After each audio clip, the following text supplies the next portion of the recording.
Don't worry. If the flight attendants aren't scared, you shouldn't be scared. I heard you had a long flight coming up and you are having anxiety. Well, let's talk about it. That's what I'm here for. My name is Ebony. I can say I'm an expert on flights, but I've taken my share of long flights. The longest flight I've been on was 16 hours. Yes, you heard that correct. 16 hours on a plane in the sky. Crazy, right? And a lot of people would consider a long flight over 5 hours.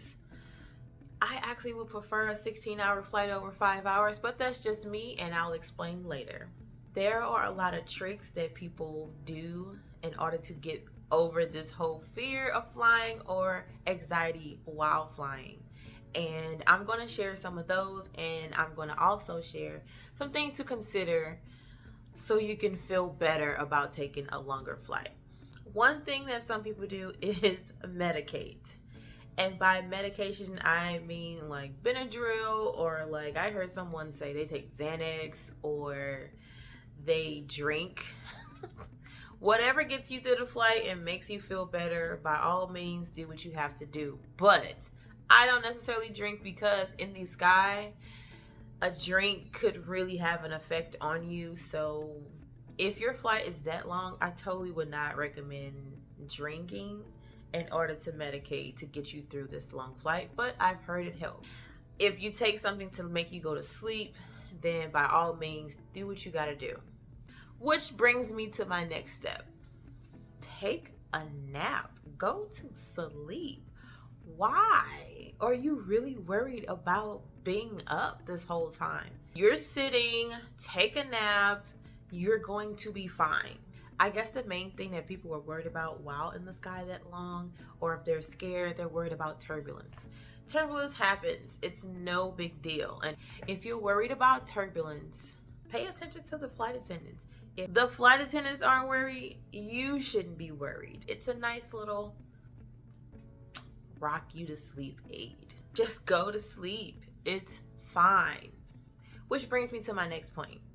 Pay attention to the flight attendants. Flight attendants are walking around, literally in the sky. Why are you worried about being in a seat the entire time? You're fine too. They do this on the regular. On long flights, usually on these airlines, the flight attendants make you pull down the shades anyway. I've taken Emirates and Qatar on those long flights, and most of the time during takeoff, yes, you will have to have the shades up, and that's for other reasons. I can explain that in another video. But most of the time during the entire flight, you have the shades down, and for that reason, it's so you can sleep or so you can watch your movies and you don't interrupt other people. If the shades are down, what are you scared of? You're not even really tripping off the fact that you're in the sky. So I don't understand what's the problem. Once you get over the fact that you're actually in the sky, it's actually pretty cool, but time just passes. Just don't look out the window. Pretty simple, right? And somebody that travels a lot, I'll just help you out on some things to consider. It's 2024. This is the age of binge watching. So you mean to tell me that you can sit for 10 hours and watch Bridgerton or a TikTok story with 50 parts and you can't sit on a plane for 10 hours? Make that make sense. And if you're thinking like, well, I'm not in the sky, you don't even realize you're in the sky. Like, just watch TV. My routine, you watch TV, you eat, go to sleep, wake up, watch another movie, eat, go to sleep. It's that simple. You're really not tripping off the fact that you're in the sky. And I know in your head you're thinking like, but I'm in the sky. I'm scared. I have anxiety. How does a plane stay up? Oh my God. It's not that big of a deal. I promise you. Just watch TV. They have like the best movies up there. Anything you can watch, you can make the time go by faster. So it goes by just like that. So it's a nice distraction technique. Just watch TV, go to sleep. And they're feeding you constantly on these planes. And you're drinking constantly. They're coming down the aisles with these carts all flight. To a drink, watch a movie, and by the time you land in, you're like, dang, I just watched 5 movies. You do that at home anyway on your off day, and I already know you do, so you'll be fine. Another thing to consider: when did you get your driver's license? I'm pretty sure you were around like 15, 16, 17. Either way, you were very young, and I'm pretty sure you were not an expert with driving. One thing to consider: pilots are trained for every situation in the sky. Literally hours and hours and days and weeks and months of going through different scenarios of what could happen in the sky. They're trained professionals making hundreds of dollars an hour to protect you on this plane. It's safer in the sky than to be on the ground with 16-year-olds driving up and down the street. You can get hit by anything. In the sky, you're not seeing another plane up there for real. You're not going to run into another plane.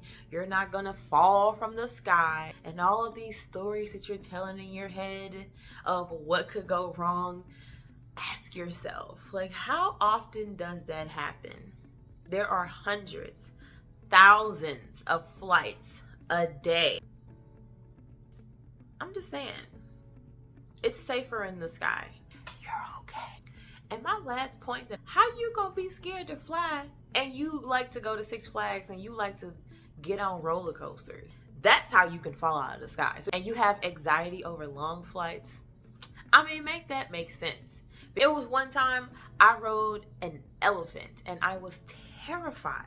And I'm talking about just a few feet, not a few feet, but it definitely felt like 1,000 feet from the sky. I could fall. The elephant was like walking on the edge of like a hill, a mountain. That's something you can literally fall from right there. You can't fall from the sky. So just consider all of these things. If you are safe doing so many other things, I'm pretty sure the anxiety that you have from a long flight, it's only in your head. There are so many beautiful places to see on the other side of the world. And if this is the one thing that's holding you back, I really need you power through, because Thailand, England, Bali, and so many places that are so beautiful, in Hawaii and London and Paris. You mean to tell me that you're going to let those things hold you back from seeing these beautiful places in person? I think not. You don't even have to take these trips alone. Some people take these trips solo. If that is your issue with taking these long flights, go with a buddy. That is something to consider. Go with the group so you're not by yourself. If you need to hold arms for the takeoff, then by all means do that. So I hope that really helped. I hope that you are able to join one of my future trips coming up. Make sure you like and subscribe for more tips and trades. See you soon.